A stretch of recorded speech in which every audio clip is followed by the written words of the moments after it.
के पीछे की बड़ी वजह क्या रही? आइए थोड़ा सा इसको विस्तार से समझते हैं। पूजा बताएं।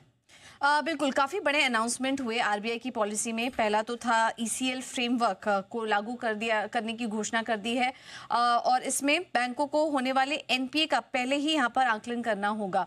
तो ईसीएल फ्रेमवर्क का जो अनाउंसमेंट हुआ है वो काफ़ी पॉजिटिव था यहाँ पर बैंकों के लिए, क्योंकि बैंक कहीं ना कहीं इस पे एक टाइमलाइन मांग कर रहे थे। पहले 1 अप्रैल 2026 से ही ये लागू होना था, लेकिन अब उसमें उन्होंने और समय दे दिया है और अब 1 अप्रैल 2027 से ये लागू होगा, जिसमें कि ईसीआई यानी कि एक्सपेक्टेड क्रेडिट लॉस, उनको इसका आकलन करना होगा। पहले जब एनपीएस हो जाते थे उसके बाद उसकी प्रोविजनिंग होती थी, लेकिन अब बैंकों को कॉशियस तरीके से ये करना होगा। अब ये पॉजिटिव इसलिए भी माना जा रहा है क्योंकि टाइमलाइन की जो बात बैंक मांग कर रहे थे वो आरबीआई ने मंजूर किया और अब थोड़ा समय भी दिया है और फाइनली अब ये लागू होता हुआ नजर आएगा। इसके अलावा कुछ सेगमेंट के लिए अगर एनबीएफसीज लोन देते हैं तो रिस्क वेट में भी कमी की है, बेसल 3 रिक्वायरमेंट भी कम किया है, जिसमें कि एमएसएमई और रेसिडेंशियल रियल एस्टेट सेगमेंट पर फोकस करते हुए अगर आप वहां पर लोन दे रहे हैं तो वहां पर आपको ज्यादा प्रोविजनिंग नहीं करनी होगी।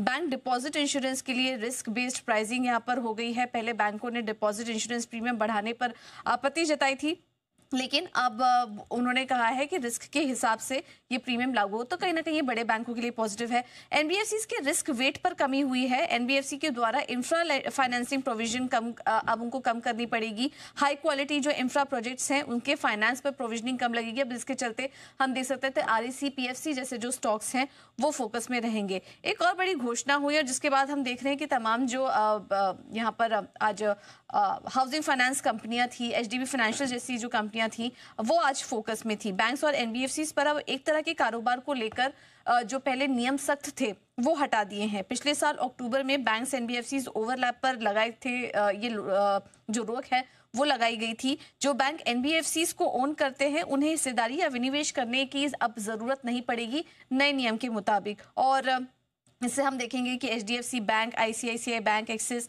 और कोटक महिंद्रा बैंक के लिए जो नियम है वो आसान हुए हैं। काफ़ी सारी कंपनियां हम देख रहे हैं कि ये आईपीओ भी प्लान कर रही हैं अपनी सब्सिडरी की, तो वहां पर भी इनको स्टेक सेल या विनिवेश करने की जरूरत नहीं पड़ेगी।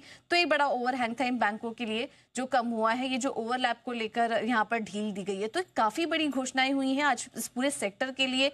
बैंक जो काफ़ी समय से मांग कर रहे थे, इस वजह से हम देख रहे हैं कि 4-5 घोषणा होने के बाद बैंक निफ्टी में आज शानदार तेजी देखने को मिल रही है। ऑलराइट, और ये जो ईसीएल के